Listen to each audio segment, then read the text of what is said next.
Bismillahirrahmanirrahim. Assalamualaikum warahmatullahi wabarakatuh. Salam sehat, salam sejahtera bagi para mahasiswa sekalian. Saya Levi Joko Suryono. Hari ini kita akan membahas tentang konsep penyelesaian kontrak melalui arbitrase. Nah, apa yang dimaksud dengan arbitrase itu diatur di dalam Undang-Undang Nomor 30 Tahun 1999 tentang alternatif penyelesaian sengketa. Dalam pasal 1 Undang-Undang Nomor 30 Tahun 1999 yang dimaksud arbitrase adalah cara penyelesaian sengketa perdata di luar peradilan umum yang didasarkan pada perjanjian arbitrase yang dibuat secara tertulis oleh para pihak yang bersengketa. Jadi untuk bisa menyelesaikan sengketa melalui arbitrase itu syarat utamanya harus ada perjanjian arbitrase, yaitu suatu perjanjian yang dibuat oleh para pihak yang bersengketa untuk menyelesaikan melalui suatu badan arbitrase. Dan kalau kita melihat ketentuan pasal 1/1 Undang-Undang Nomor 30 Tahun 99 ini yang bisa diselesaikan melalui arbitrase sebagaimana diatur dalam Undang-Undang Nomor 30 Tahun 99 hanyalah sengketa perdata. Nah, jadi hanya sengketa perdata. Di luar itu ada juga arbitrase, misalnya di dalam Undang-Undang tentang lingkungan hidup. Di sana juga ada salah satu pasal yang mengatur tentang sengketa melalui arbitrase. Cuma kalau di sana arbitrasenya lebih bersifat ad hoc atau bersifat sementara.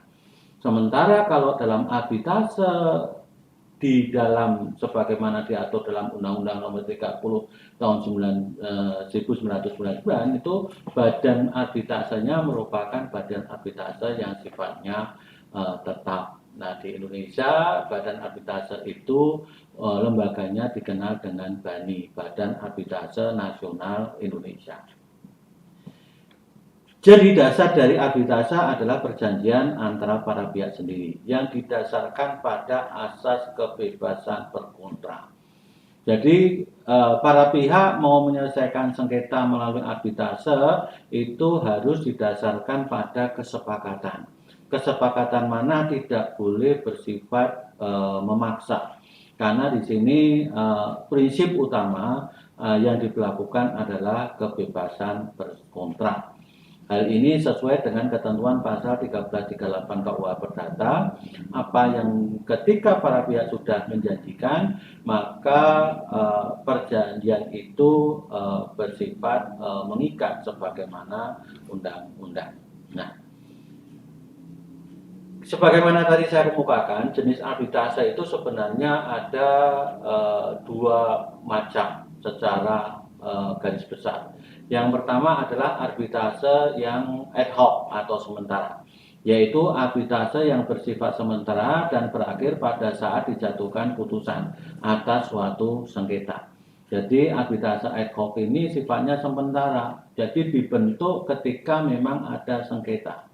Nah, contohnya tadi arbitrase yang ada dalam Undang-Undang Lingkungan Hidup, yaitu ketika ada sengketa lingkungan hidup, para pihak yang bersengketa bisa sepakat untuk menyelesaikan melalui arbitrase yang sifatnya ad hoc dan dibentuk sementara. Jadi mengenai bagaimana prosedur dan penunjukan arbitrase didasarkan pada kesepakatan yang dibuat oleh para pihak yang dituangkan dalam suatu klausul arbitrase, yaitu yang ada dalam kesepakatan biasanya dibuat dalam suatu bentuk perjanjian terpisah dari perjanjian pokoknya, bisa pula perjanjian itu tidak terpisah, artinya ada dalam salah satu pasal di dalam perjanjian. Nah, yang kedua adalah arbitrase institusi, yaitu suatu lembaga permanen yang dikelola oleh berbagai badan arbitrase berdasarkan aturan-aturan yang mereka tentukan sendiri. Artinya di sini adalah lembaga permanen yang dikelola oleh berbagai badan arbitrase. Nah, biasanya di setiap negara pembentukan badan arbitrase itu ada di bawah asosiasi pengusaha. Jadi ada di bawah asosiasi pengusaha. Jadi bukan didirikan oleh negara. Jadi di sini sifatnya bersifat swasta, privat sebenarnya. Ya kan, dibentuk oleh lembaga asosiasi pengusaha. Nah, di Indonesia dibentuk oleh Apindo. Nah, namanya adalah BANI, Badan Arbitrase Nasional Indonesia. Jadi, kalau di dunia internasional ada yang namanya ICC.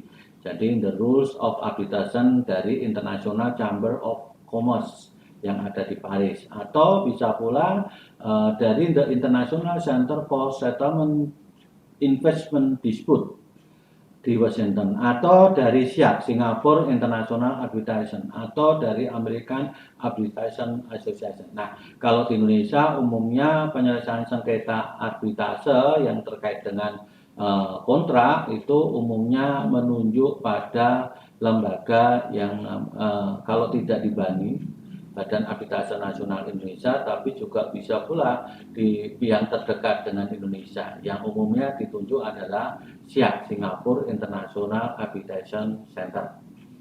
Nah, menurut ketentuan pasal 1 angka 8 Undang-Undang Nomor 30 Tahun 99, lembaga arbitrase ini adalah merupakan badan yang dipilih oleh para pihak yang bersengketa untuk memberikan putusan mengenai sengketa tertentu. Lembaga tersebut juga dapat memberikan pendapat yang mengikat mengenai suatu hubungan hukum tertentu dalam hal belum timbul sengketa. Jadi, lembaga arbitrase ini pada prinsipnya dipilih pihak. Tadi saya kemukakan bahwa dalam perjanjian arbitrase itu sebenarnya unsur utamanya adalah asas kebebasan berkontrak. Bebas untuk apa? Bebas untuk memilih lembaganya, juga bebas untuk memilih hukumnya. Jadi bisa saja para pihak ketika bersengketa sepakat untuk menyelesaikan melalui BANI, tapi mau menggunakan hukum asing, silakan. Kalau memang di situ ada unsur asingnya. Maksudnya ada unsur asingnya itu apa? Misalnya para pihaknya, salah satu pihaknya adalah orang asing atau perusahaan asing. Atau para pihaknya perusahaan Indonesia tetapi objek yang dijadikan sengketa adalah ada di negara asing. Misalnya kan seperti itu. Itu bisa menunjuk hukum asing. Jadi dalam konteks kontrak itu kan kita tahu asas kebebasan berkontrak itu adalah orang bebas untuk apakah membuat atau tidak membuat kontrak, apakah bentuknya tertulis atau lisan itu terserah, ya kan. Juga bebas untuk memilih hukumnya, termasuk bebas untuk memilih lembaga hukumnya untuk digunakan sebagai tempat untuk menyelesaikan sengketa. Okay.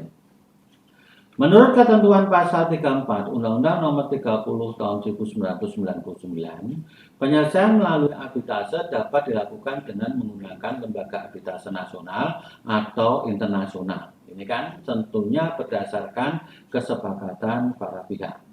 Nah, penyelesaian sengketa melalui lembaga arbitrase sebagaimana dimaksud dalam ayat 1 dilakukan menurut peraturan dan acara dari lembaga yang dipilih kecuali ditetapkan oleh para pihak. Nah, tadi saya katakan kalau kita menyelesaikan sengketa melalui lembaga arbitrase internasional itu ada syarat. Ya, syarat lembaga arbitrase yang dikategorikan internasional itu adalah salah satunya adalah keorganisasian, yaitu suatu organisasi yang para anggotanya adalah negara-negara, misalnya arbitrase di ICSID, yaitu yang didasarkan untuk menyelesaikan sengketa-sengketa perdagangan misalnya kan itu.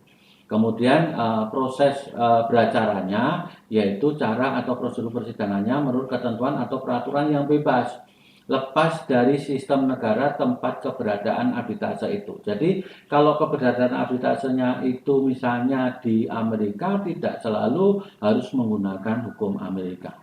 Kalau itu tempat arbitrasenya di Singapura tidak harus menggunakan hukum Singapura. Itu bebas kan gitu. Jadi bisa saja tergantung dari para pihak akan menggunakan hukum mana. Tentu dalam menggunakan hukum ini selalu dikaitkan dengan kasusnya itu terkait atau tidak. Seperti tadi saya kemukakan, kalau misalnya para pihaknya antara orang Indonesia dengan orang Amerika menyelesaikan sengketa di Singapura, itu setidak-tidaknya kan memilih hukumnya apakah menggunakan hukum Indonesia, hukum Singapura, atau hukum Amerika. Jadi jangan terus kemudian menggunakan aturan hukum, misalnya hukum yang digunakan adalah hukum Rusia. Nah, hubungannya apa? Itu kan nggak ada hubungannya. Jadi proses pemilihan itu meskipun bebas, tetapi juga semuanya tergantung pada kasus yang sedang terjadi. Kemudian juga tergantung pada tempatnya, yaitu bila tempat aduan berhubungan dengan lebih dari satu yurisdiksi, misalnya terdapat yurisdiksi asing, ya seperti tadi antar orang Indonesia dengan orang Amerika melakukan transaksi atas suatu benda yang ada di Singapura. Nah, itu bisa memilih salah satunya, tentunya pemilihan ini tergantung yang terdekat. Ini kan tergantung dari para pihak. Nah, kemudian ya berdasarkan Unsintra Model Law, suatu lembaga arbitrase dikatakan internasional jika memenuhi syarat-syarat sebagai berikut. Yaitu para pihak mempunyai tempat kegiatan bisnis di beberapa negara pada saat perjanjian arbitrase itu ditandatangani. Jadi kemudian satu tempat yang berada di luar negara dari para pihak mempunyai tempat kegiatan bisnisnya. Jadi yaitu tempat arbitrase yang ditentukan oleh perjanjian arbitrase. Kemudian setiap tempat di mana kewajiban terbesar dari hubungan komersial akan dilaksanakan. Atau tempat di mana masalah yang disengketakan itu memiliki hubungan terdekat. Kemudian para pihak secara tegas setuju bahwa ruang lingkup dari perjanjian berhubungan dengan lebih dari satu negara. Jadi 1, 2, 3 menurut Unsitra ini merupakan syarat kalau kita akan menggunakan hukum asing atau kalau kita mau menggunakan lembaga arbitrase internasional sebagai tempat untuk menyelesaikan sengketa. Jadi tidak bisa misalnya sengketa antar orang Indonesia dengan orang Indonesia kemudian memilih Singapura sebagai tempat untuk menyelesaikan sengketa. Padahal objek yang disengketakan juga ada di Indonesia. Nah, kalau seperti itu harusnya yang dimilih kalau dia memilih arbitrase ya BANI, Badan Arbitrase Nasional Indonesia. Jadi tidak bisa memilih hukum menggunakan lembaga atau pemilihan lembaga arbitrasenya milik Singapura. Seperti SIAC itu Singapura International Arbitrage Center. Jadi kalau para pihaknya orang Indonesia, objeknya ada di Indonesia, tentunya pemilihan lembaga arbitrasenya ya lembaga arbitrase Indonesia. Bisa memilih Asia kalau salah satunya ada unsur asingnya. Apakah para pihaknya, ataukah salah satu dari para pihak, ataukah para pihaknya orang Indonesia tetapi objek yang disengketakan ada di luar negeri atau di negara lain. Jadi salah satu tempat berada di luar negara. Jadi di konteksnya di sini adalah tempat itu melintasi dari berbagai negara. Ya kan, itu yang perlu dilakukan. Nah, dalam perjanjian arbitrase, penyelesaian sengketa melalui arbitrase yang terpenting adalah menentukan klausula arbitrase. Maksudnya begini. Kalau kita menyelesaikan sengketa melalui arbitrase tanpa ada klausula arbitrase ya tidak bisa diselesaikan, ya kan? Tidak bisa diselesaikan melalui arbitrase dan lembaga arbitrase itu pun juga tidak akan mau menyelesaikan. Kenapa? Karena sekali lagi penyelesaian arbitrase harus didasarkan atas kesepakatan yang dibuat oleh para pihak secara tegas. Bahkan kesepakatan itu harus dibuat secara tertulis. Tidak bisa kesepakatan itu dibuat secara lisan. Bahkan di dalam klausul atau klausula arbitrase ini tidak boleh cacat. Sebab kalau cacat klausula arbitrase ini pun juga akan menyebabkan putusan arbitrase itu menjadi tidak bisa dieksekusi. Ya kan? Artinya membuka kesempatan nanti kalau putusan arbitrase, artinya ketika dibuat oleh putusan arbiter itu menjadikan kesempatan jika salah satu pihak dinyatakan kalah, maka pihak yang kalah itu bisa mengajukan gugatan lagi ke pengadilan. Padahal kita tahu kalau menurut Undang-Undang Nomor 30 Tahun 99 Pasal 10 itu di sana menyatakan bahwa putusan arbitrase itu merupakan putusan yang sifatnya final. Ya kan? Tidak ada upaya hukum lagi, tidak ada banding dan tidak ada kasasi. Jadi begitu diputus oleh badan arbitrase, maka putusan itu harus bisa dieksekusi asal klausulanya benar. Tapi kalau klausulanya tidak benar ya nggak bisa. Jadi bisa perjanjian ada suatu kesepakatan yang berupa klausul arbitrase yang tercantum dalam suatu perjanjian tertulis yang dibuat para pihak sebelum timbul sengketa, atau suatu perjanjian arbitrase yang tersendiri yang dibuat oleh para pihak setelah timbulnya sengketa. Jadi klausula arbitrase itu kalau kita didasarkan pada ketentuan pasal 1 angka 3 Undang-Undang Nomor 30 Tahun 99, klausula arbitrase itu ada dua macam. Ada klausula kompromis atau pactum de compromitendo atau klausula arbitrase, yaitu merupakan suatu ketentuan yang tercantum dalam perjanjian atau kontrak yang menyebutkan bahwa setiap perselisihan yang timbul kemudian hari sehubungan dengan perjanjian atau kontrak tersebut akan diserahkan pada arbitrase. Nah, klausula pactum de compromitendo ini biasanya ada dalam kontrak pokoknya. Kita tahu dalam struktur kontrak pokok itu kan ada identitas para pihak, terus kemudian ada hak dan kewajiban dan seterusnya sampai nanti ada klausula penyelesaian sengketa jika kontrak itu nanti akan muncul sengketa. Itu ada klausulanya khusus di sana, ya kan?